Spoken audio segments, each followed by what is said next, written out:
क्या आप कभी सोचते हैं कि क्रोध भी करुणा का रूप हो सकता है?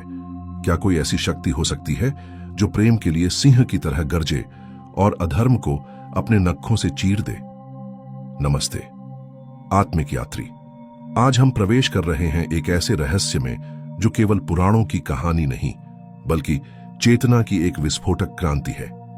यह है नरसिंह अवतार की महागाथा। बहुत समय पहले की बात है। असुरों का एक राजा था, हिरण्यकश्यप। वह ब्रह्मा जी से ऐसा वरदान प्राप्त कर चुका था जो उसे मृत्यु से लगभग अजेय बनाता था। न दिन में मरेगा, न रात में, न मनुष्य से, न जानवर से, न धरती पर, न आकाश में, न अस्त्र से, न शस्त्र से। उसने इस वरदान को अभिमान बना लिया। उसने अपने साम्राज्य में यह आदेश दे दिया कि मान अब केवल मैं ईश्वर हूं। वेदों को जलाया गया, मंत्रों को रोका गया। जो भी ईश्वर का नाम लेता उसे मृत्यु मिलती।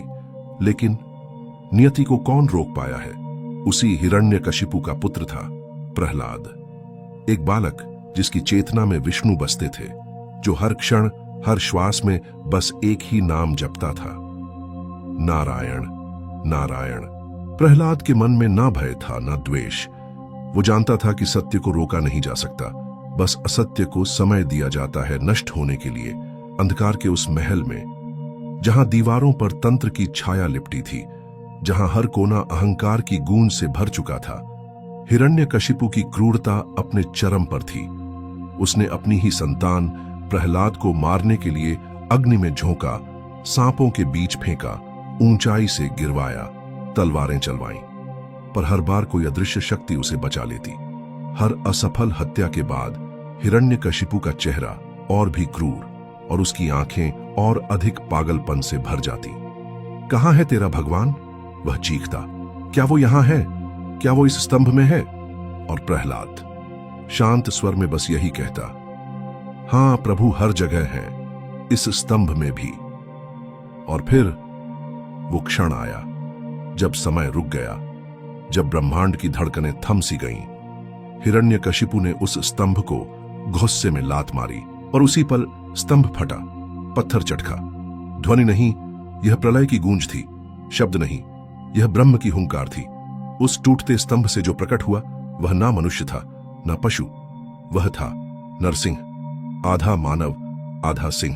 आंखें ज्वालामुखी जैसी दहकती, शरीर से ब्रह्मांड की ऊर्जा बहती। उसका मुख सिंह का था, पर दृष्टि में एक परम शांत ब्रह्मत्व था। बालों की लहरों में बिजली दौड़ती और उसकी हुंकार ने आकाश को चीर दिया। यह वह रूप था जिसे न कोई कल्पना कर सकता था, न कोई सामना। यह न क्रोध था न प्रेम, यह था धर्म का प्रतिशोध। हिरण्यकश्यप ने तलवार उठाई, लेकिन अब उसके सामने कोई साधारण बालक नहीं, कोई यज्ञ का देवता नहीं, बल्कि साक्षात नृसिंह था। एक क्षण में वह राक्षस उठाया गया, न आसमान में न धरती पर, बल्कि नारसिंह की गोद में। वह समय था संध्या, न दिन न रात। स्थान था चौखट, न भीतर न बाहर।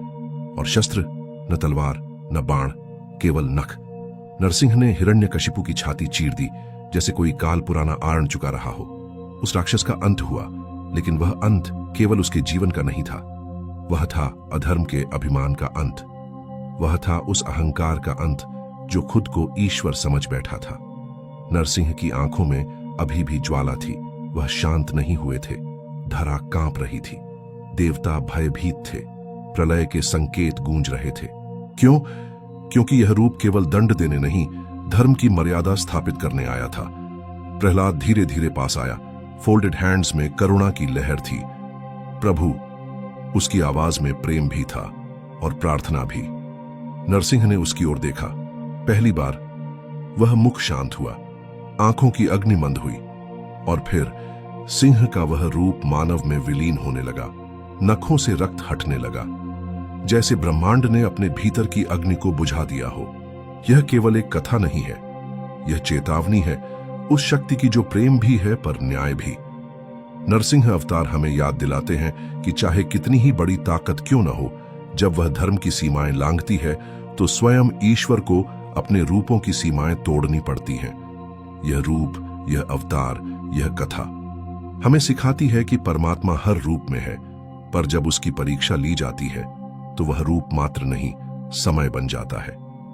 और आज भी जब भी अधर्म का घमंड बढ़ता है, जब भी कोई हिरण्यकशिपु किसी प्रहलाद को कुचलने की कोशिश करता है, तो कहीं ना कहीं कोई स्तंभ झटकता है और ब्रह्मांड फिर कहता है, नरसिंह आ सकता है। मिस्टॉजिक पर ऐसी ही गूढ़ आध्यात्मिक यात्राओं के लिए लाइक करें, सब्सक्राइब करें और डिस्क्रिप्शन में दी गई पवित्र शास्त्रों की लिंक जरूर देखें। ध्यान रखें, धर्म की परीक्षा कभी व्यर्थ नहीं जाती और जब समय आता है तो ब्रह्म स्वयं अपने नाखूनों से भी न्याय रच देता है।